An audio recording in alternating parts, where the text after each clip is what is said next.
Hi, this is Chantel, the college coach. I wanted to answer your query about international students studying abroad.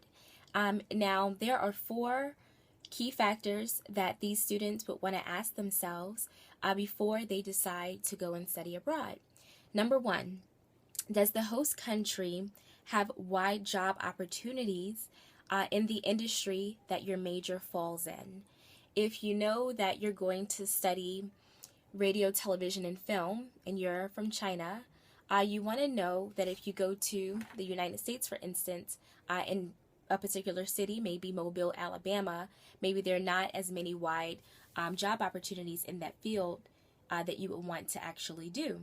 So if you're going to study in a major, abroad, you're going to want to make sure that if you should you decide to stay and fall in love with that place, that there are job opportunities available to you in that industry. Okay. Then the second thing that you want to make note of is you want to create a top 10 college list and see what average hiring rate those particular graduates have from graduating from that university. For instance, if you know that only 3% of those graduates actually get hired when they graduate, then it's probably not really a good idea for you to attend that school. A lot of times when you are looking at degree programs, you can look online at a brochure and it looks good, but it's really not the best school when you actually go to it. So you want to make sure that you check out their hiring rates for new graduates.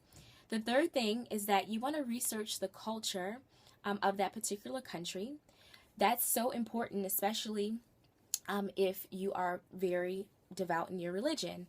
For instance, if you are a Christian and you love everything about going to the Middle East, except that they are not tolerant of your religion. That could be problematic. You may want to look into that seriously because although you won't think it's a problem, it could pose a really big problem when you are matriculating throughout school.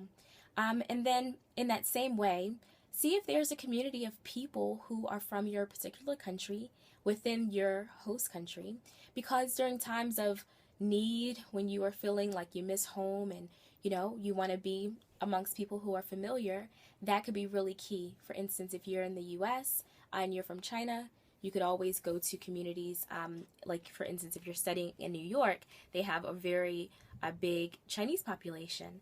So that could make the big difference between whether you have fun during your experience or whether you don't have so much fun.